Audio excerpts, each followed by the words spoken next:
अर्ज ये कर रहा था कि इमाम हुसैन रज़ी अल्लाह ताला अन्हु करबला में शहीद होने वाले एक शख्स ही का नाम नहीं है, बल्कि इमाम हुसैन रज़ी अल्लाह ताला अन्हु उस जात का नाम है कि अगर पूरे दीन को किसी जात के अंदर समा दिया जाए तो उस दीन के अलमबरदार का नाम है और दीन के पैकर का नाम है इमाम हुसैन रज़ी अल्लाह ताला। दीन का कोई पहलू ऐसा नहीं है जो इमाम हुसैन रज़ी अल्लाह ताला की जिंदगी से छलकता हुआ नजर न आए। कुरान मुक़द्दस में रब्बे क़दीर ने फरमाया, या अय्युहल्लज़ीना आमनू दुखुलू फिस्सिल्मि काफ़ा, ऐ ईमान वालो इस्लाम में पूरे पूरे दाखिल हो जाओ।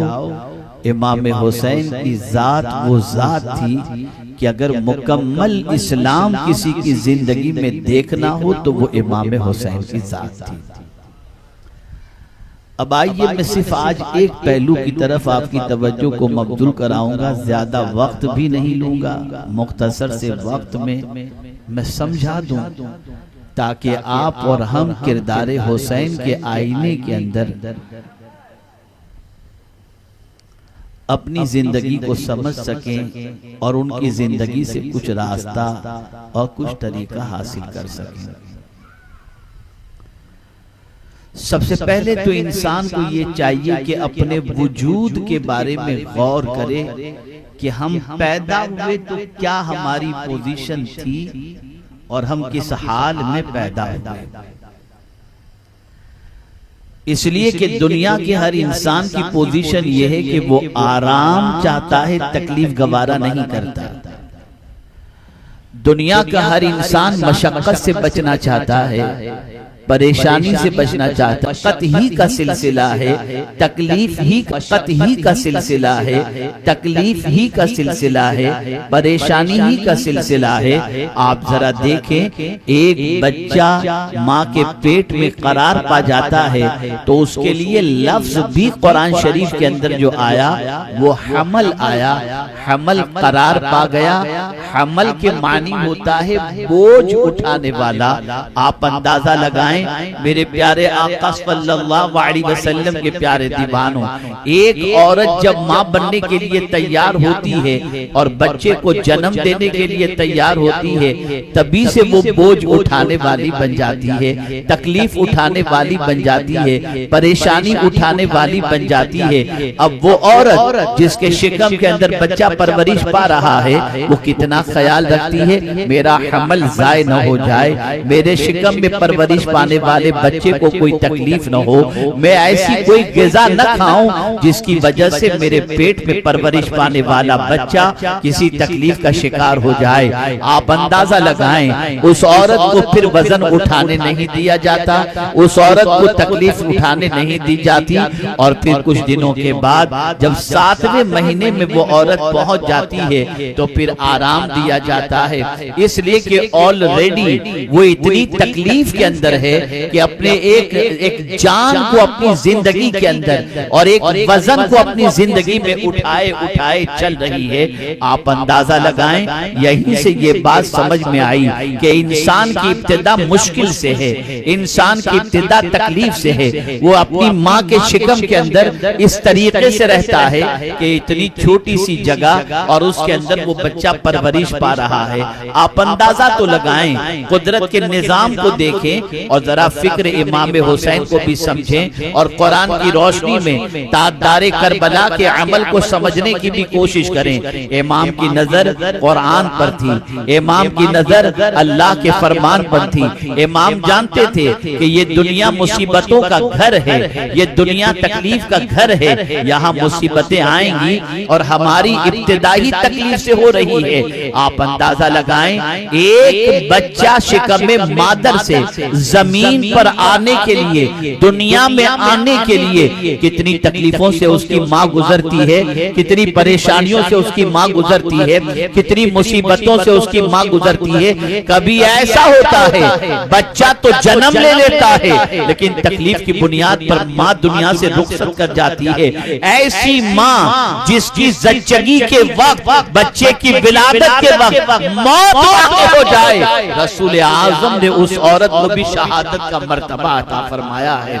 आप अंदाजा लगाएं तकलीफ किस तरीके से है। हमारी इब्तिदा तकलीफ से, हमारी इब्तिदा परेशानी से, हमारा आगाज परेशानी से, लेकिन हमारा हाल क्या है?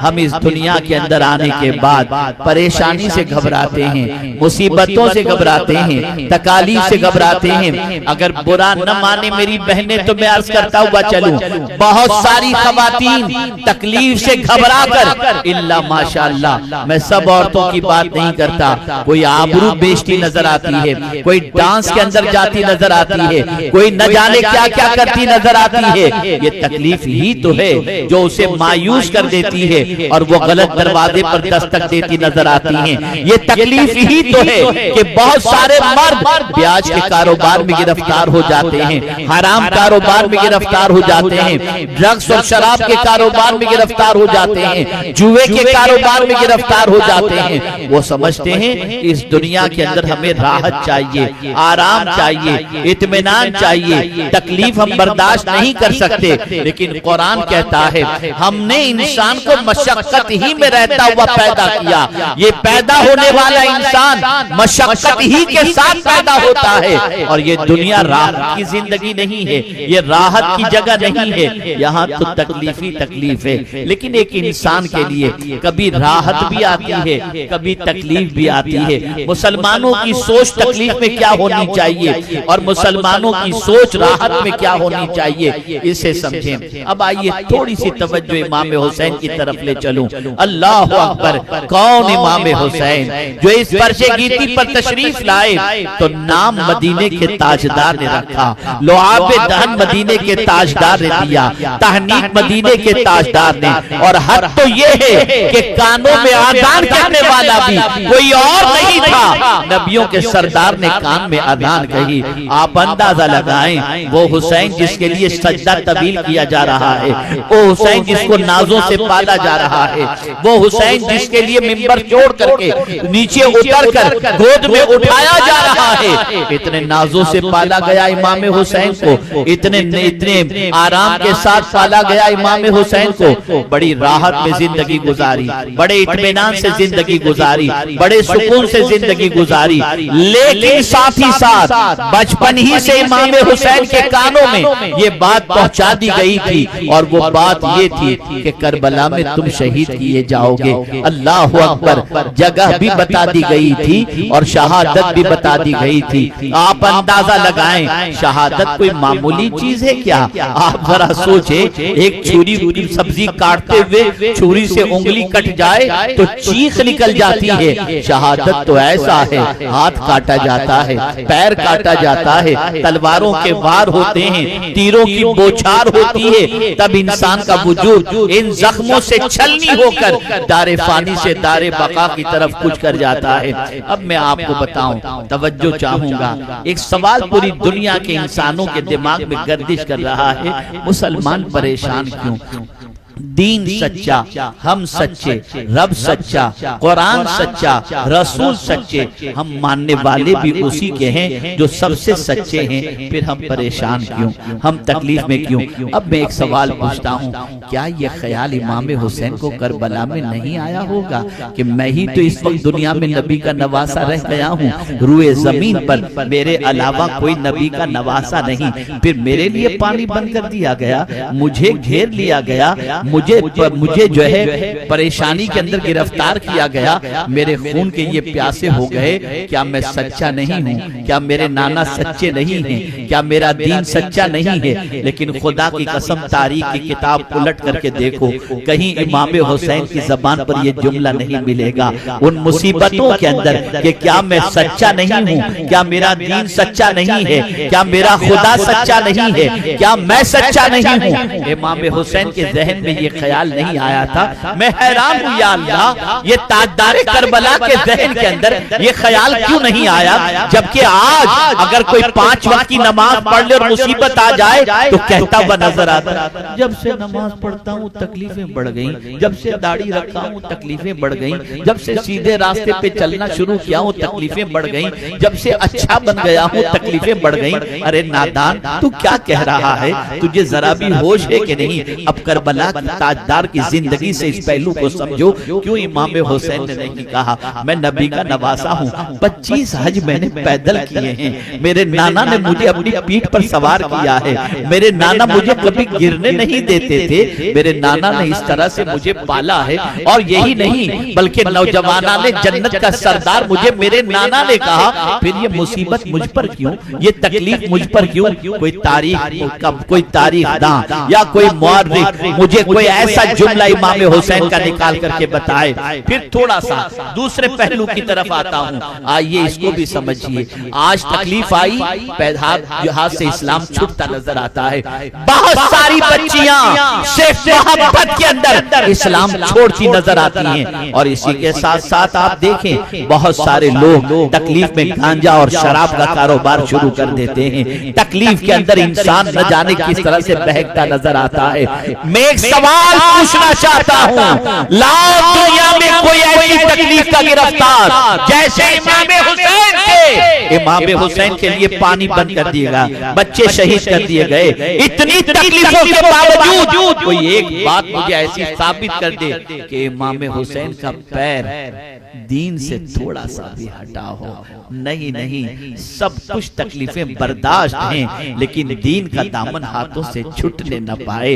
हम थोड़ी सी तकलीफ में हराम की तरफ चले जाते हैं, हम थोड़ी सी तकलीफ के अंदर नाफरमानी की तरफ चले जाते हैं, हम थोड़ी तकलीफ के अंदर अल्लाह के रसूल के फरमान को छोड़ आते हैं। यहाँ तकलीफों का पहाड़ है, लेकिन हुसैन के कदम के अंदर कोई लग़ज़िश नजर नहीं आती।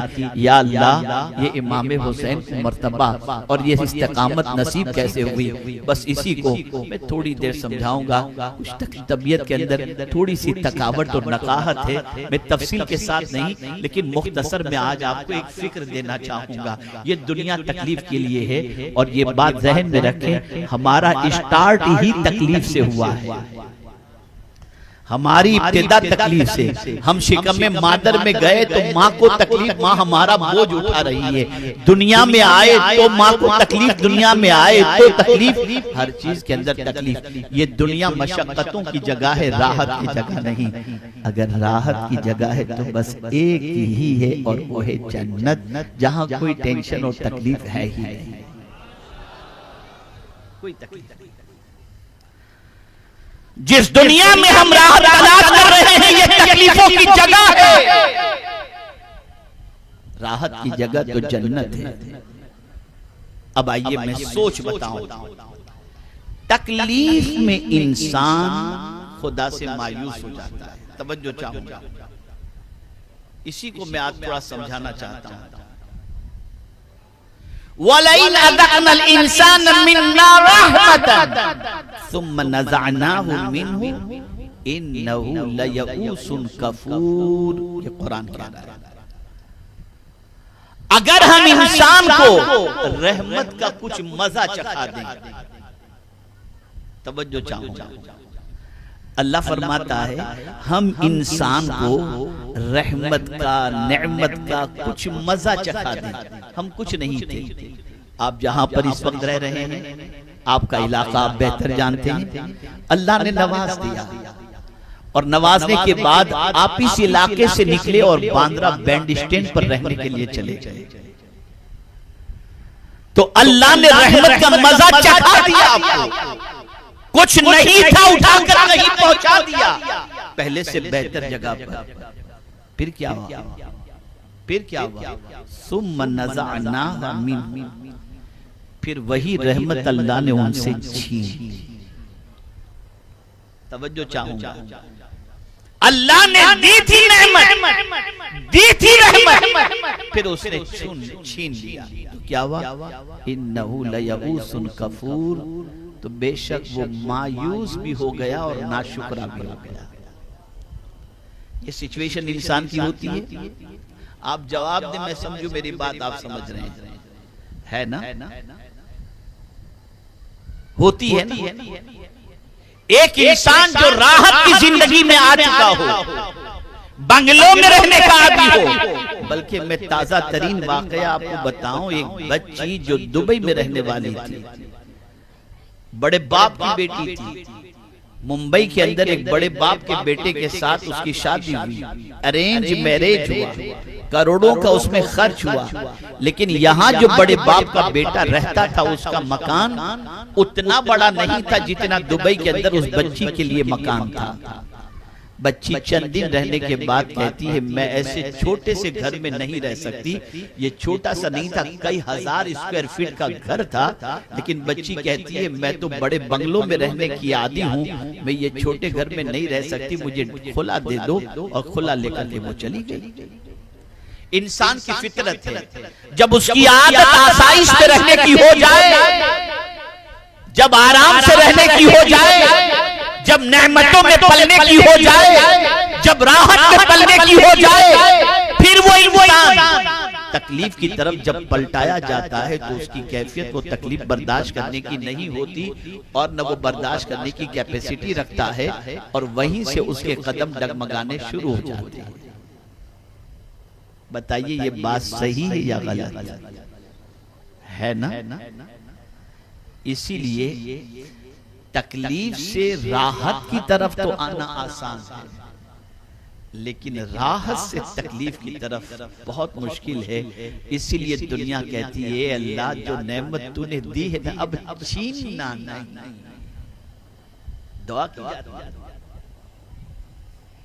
एक आदमी के लिए गरीबी से अमीरी की तरफ आना ये तो अच्छा लगता है, लेकिन अमीरी से गरीबी की तरफ आना, इसमें कदम डगमगा जाते हैं, रास्ते की तरफ चलना मुश्किल होता है, कदम फिसल जाते हैं। अब आइए मेरे इमाम की जिंदगी को देखें। अब इमाम हुसैन को देखें आप, कैसी नेमतों का मजा उन्होंने चखाया कि मदीने की गलियों से गुजर जाएं तो दुनिया इस्तकबाल के लिए तैयार। इमाम हुसैन किसी पर नजर डाल दें तो वो अपनी महराज समझे। इमाम हुसैन के लिए किसी नेमत की कमी नहीं, जन्नत से उनके लिए नेमतें आ जाएं। इमाम हुसैन के लिए हुजूर खुद सवारी बन जाएं और ताजदारे करबला में अपने नाना के पीठ पर सवार होते हुए नजर आए।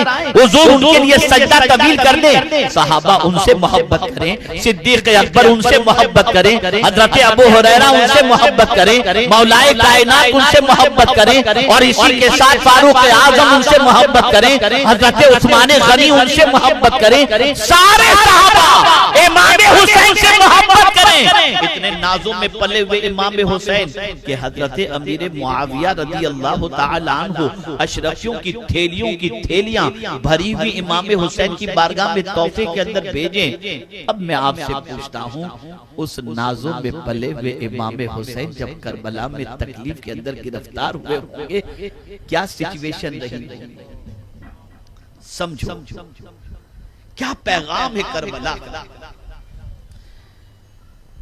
क्या सबक है इमाम हुसैन का। एक मिजाज किया ताजदारे करबला ने, नेमतें देने वाला भी खुदा है और उन नेमतों को लेने वाला भी खुदा है।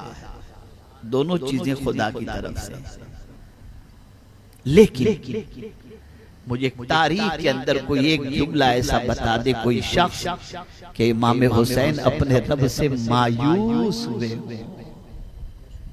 और अपने रब की नाशुक्री का कोई जुमला अपनी ज़बान से उन्होंने कहा नहीं, कतई तौर पर नहीं। इसलिए कि वो जानते थे कि मायूस मोमिन नहीं होता। अल्लाह ने वाज़ेह तौर पर फरमा दिया है, कौन मायूस होता है। करबला में ऐसी इम्तिहान की घड़ी के मौके पर भी इमाम हुसैन मायूस नहीं होते। क्यों? इसलिए कि वो जानते थे इन्नहु ला ययअसु मिर रौहिल्लाह इल्लल कौमुल काफिरून औ कमा क़ाल। इमाम हुसैन कुरान की इस आयत को जानते थे कि अल्लाह से मायूस काफिर ही हुआ करता है। जो मोमिन होता है वो अल्लाह की तरफ से हर हाल के अंदर अल्लाह का शुक्र बजा लाता है, अल्लाह से नाराज नहीं होता, अल्लाह से मायूस नहीं।